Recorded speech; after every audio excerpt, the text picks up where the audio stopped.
दोस्तों, हाल ही में ब्रिटेन की लोकसभा यानी हाउस ऑफ कॉमन्स ने एक बिल पारित किया है, असिस्टेंट डाइंग बिल, सहायक इच्छा मृत्यु, जिसके तहत जो वेजिटेटिव स्टेट में लोग होंगे, यानी कि बेसिकली कोमा की स्थिति में जो सिर्फ दूसरों पर डिपेंडेंट है, कोमा भी नहीं बोल सकते, या जो लोग बहुत ज़्यादा पेन में हैं, जैसे कैंसर पीड़ित लोग हैं या किसी भी तरह की अन्य बीमारी से पीड़ित व्यक्ति जो चल फिर नहीं सकते, ओनली सांस ले रहे हैं, उनके लिए ये प्रावधान किया जा रहा है। अगर ये बिल पारित होता है वहाँ की राज्यसभा से भी तो कानून बनेगा, और उसके तहत जो प्रावधान किए जा रहे हैं, अगर कोई व्यक्ति इच्छा मृत्यु के लिए अगर कोई इच्छा करता है तो उसके लिए 2 डॉक्टर, 1 मनोचिकित्सक, 1 वकील और कुछ सोशल वर्कर की राय लेना आवश्यक होगा।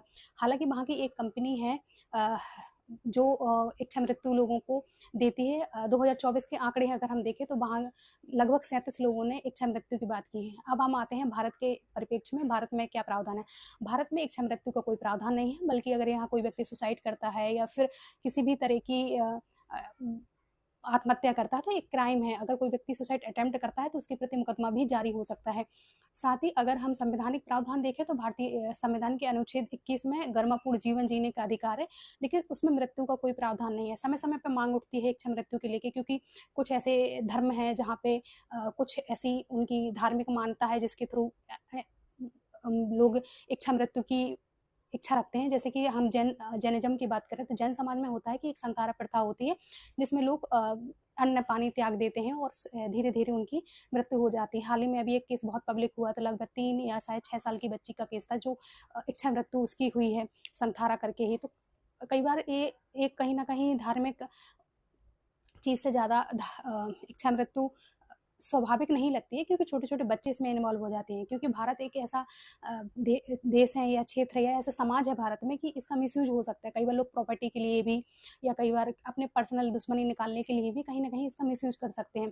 पहली बार ये केस तब हुआ ये जब एक महिला अर्ना सोनबाग एक हॉस्पिटल में नर्स थी और कुछ लोगों ने उनके ऊपर सेक्सुअली ऑफेंस करने की कोशिश की, यानी कि बलात्कार करने की कोशिश की। तो इस बीच में जो हुई हाथापाई हुई उसमें वो वेजिटेटिव स्टेट में चली गई और वो कई समय तक रही। तब एक महिला ने उन पर रिसर्च की, केस लड़ा और सुप्रीम कोर्ट गई, तो तब तक कुछ लंबा केस था तो जल्दी से निर्णय नहीं आ पाया और फिर उनकी तो अर्ना सोनबाग है उनकी नेचुरली ही मौत हुई। लेकिन हाल ही वर्तमान की बात करें तो भारत में बहुत सारे रूल्स एंड रेगुलेशन के तहत पैसिव इच्छा मृत्यु है। हालांकि एक्टिव मृत्यु इच्छा का कोई प्रावधान भारत में नहीं है, क्योंकि भारत में इसका मिसयूज होने का बहुत ज़्यादा संभावना होती है। तो और जो इंग्लैंड का भी जो डाइंग बिल आया है उसमें वहाँ की लोकसभा के 324 सदस्यों में से 291 सदस्य लोगों का समर्थन मिला है। आगे ये प्रावधान वहाँ की राज्यसभा में भी होगा। अगर वहाँ भी बिल ये पास हो जाता है तो उसके बाद ये कानून बन जाएगा। अब आगे क्या होता है देखते हैं।